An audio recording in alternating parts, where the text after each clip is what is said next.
Olá, sejam bem-vindos ao primeiro vídeo aqui do canal. Estou muito feliz e empolgada com essa nova fase. Meu nome é Elaine Carvalho, sou arquiteta e responsável por esse projeto aqui. E no vídeo de hoje, eu sempre quis falar isso, mas no vídeo de hoje eu quero fazer um tour aqui por esse quarto e dar 10 dicas do que não pode faltar num quarto infantil.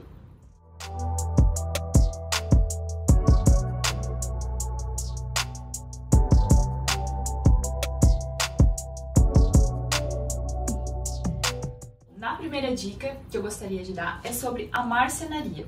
A marcenaria eu sempre indico fazer toda a base neutra para a gente poder reaproveitar essa marcenaria por um período maior. Como a criança vai se desenvolvendo ao longo do tempo, então tendo essa base neutra como o cinza, o branco, a gente consegue reaproveitar por mais tempo essa marcenaria. Então, como vocês podem observar aqui, a gente fez toda a marcenaria nesse tom de cinza, inclusive aqui também, pode vir comigo, aqui no roupeiro também, todo no cinza, com essa palhinha aqui natural. A segunda dica é você considerar uma poltrona no projeto. Aqui, por exemplo, a gente aplicou essa poltrona cinza super neutra que combina com a marcenaria. Colocamos também esse puff aqui super aconchegante e uma mesinha lateral. É importante levar em conta dessa mesinha aqui estar inserida próxima a essa poltrona, até para ser um apoio, por exemplo, apoiar uma mamadeira ou um pano de boca, algo nesse sentido, que fica próximo aqui e super funcional esse ambiente. Então a mamãe fica super confortável aqui e também um ambiente funcional. A terceira dica é você utilizar elementos naturais e texturas. Por exemplo, aqui nesse ambiente a gente trouxe a madeira, a palhinha natural, algumas texturas nos tecidos, na cortina. Então são texturas que trazem mais aconchego para esse ambiente. A quarta dica é você considerar um roupeiro funcional para esse ambiente. Muitas pessoas às vezes colocam um roupeiro muito pequeno em um quarto de bebê e é num período que, por exemplo, a fralda ela ocupa bastante espaço, pano, algo nesse sentido, a gente precisa ter espaço para guardar. Aqui então a gente colocou um roupeiro aqui de fora a fora nesse canto, realizamos essa porta com essa palhinha natural para trazer um ar mais lúdico para o ambiente, diferenciado, a marcenaria toda com essa base neutra e esse puxador aqui super diferenciado aqui nesse roupeiro. Aqui a gente também colocou essas gavetas aqui que ficaram super interessantes aqui, que a gente consegue colocar todo o sapato, algo nesse sentido, então nessas gavetas aqui embaixo. E aqui ficaram as portas, então ficou um roupeiro super funcional e com vários itens para cabide, algo nesse sentido. A quinta dica é você considerar um trocador nesse ambiente. Aqui, por exemplo, por ser um espaço bem reduzido, a gente reutilizou a cômoda e utilizou como a parte superior como trocador. É importante também essas gavetas aqui próximo ao trocador. Por exemplo, aqui a gente consegue guardar todas as fraldas, lenço umedecido, pomada, então fica próximo aqui já para realizar essa troca aqui de fralda. Outro item também bem importante que a gente gosta de considerar nos projetos é o papel de parede, uma parede de destaque. Então, quando você entra aqui no quarto, você tem todo esse destaque dessa parede. A gente criou essa cerquinha aqui amadeirada e em cima colocamos esse papel de parede aqui, que ele é super lúdico. E o papel de parede é interessante porque depois você consegue facilmente trocar, substituir conforme for crescendo a criança. Então, conforme for desenvolvendo ali, passando para outro período, outra fase, por exemplo, uma adolescência, a gente consegue retirar facilmente e substituir esse papel de parede. Outro item bem importante também para se considerar no projeto são as cortinas.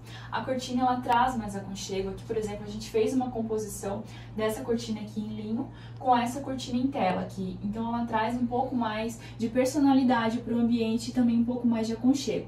É importante também nesse período que a criança tenha um pouco mais de um ambiente mais obscuro, mais escuro até por conta do período que ele precisa dormir, que é um período maior. Então por isso que é interessante trazer essa composição e até uma cortina para bloquear um pouco mais a luz solar. A oitava dica é você considerar um piso amadeirado. Tanto em suíte quanto quarto infantil, eu sempre gosto de especificar o piso laminado ou vinílico.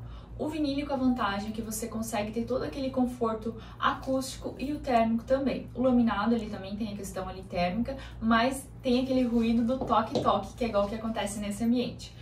Aqui no caso a gente trouxe esse piso amadeirado aqui bem neutro e com a composição aqui do tapete também. O tapete é interessante você colocar nesse centro aqui do ambiente, até por conta se a criança quiser brincar aqui, ela fica super confortável de estar sentada no chão. A dica 9 é sobre iluminação, que é um item primordial para os ambientes. Aqui, por exemplo, na iluminação geral, a gente considerou 4000 kelvins, que é uma luz neutra, para realmente destacar todo o ambiente. E nas partes mais focais, como nessa luminária aqui focada, aqui, luminária de chão, que fica mais direcionada para essa parte aqui da poltrona.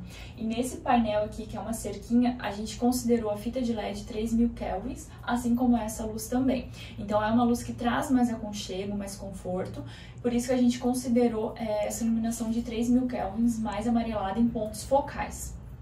O 10º item é um item muito importante, que é o berço. O berço é importante que ele seja funcional. Por exemplo, esse daqui, como vocês podem observar, a gente tem a opção de retirar essa grade conforme a criança vai crescendo. Então é importante você levar em consideração de ser um berço funcional. Esse aqui, por exemplo, ele é daquele berço que a gente consegue levantar ele conforme a criança, quando ela nascer, né, for prematura, a gente consegue deixar mais alta. E conforme ela for crescendo, a gente consegue ir baixando aqui esse tablado e deixar mais baixo e poder retirar também essa grade aqui. Então a criança consegue facilmente sair da cama e tudo mais conforme ela for crescendo. Então é importante você levar em conta de considerar um berço super funcional, pois a criança, conforme ela vai crescendo, você consegue ainda utilizar essa cama. Bom, eram 10 dicas, mas eu vou dar uma dica bônus extra para vocês. É importante também considerar espaços assim lúdicos. Por exemplo, aqui na lateral do roupeiro, a gente considerou também esse móvelzinho aqui, que conforme ela foi crescendo, a gente viu a necessidade de inserir também um espaço para os livros dela. Então a gente inseriu nessa lateral aqui do roupeiro essas prateleiras aqui que a gente consegue encaixar os livros dela. Aqui atrás da porta também a gente colocou esse acessório onde a gente consegue organizar as bonecas e tudo mais, para até manter o ambiente mais organizado. Então é importante você levar em consideração esses pontos, que são pontos mais lúdicos para a criança e de forma que você consegue manter mais organizado o espaço. Estou muito feliz e empolgada com essa nova fase e eu quero mostrar diversas técnicas, dicas de arquitetura, desse mundo que é incrível, e eu sempre vou estar aqui postando dicas semanalmente para vocês. Então eu espero que vocês curtem e sempre estejam aqui ligadinhos no canal.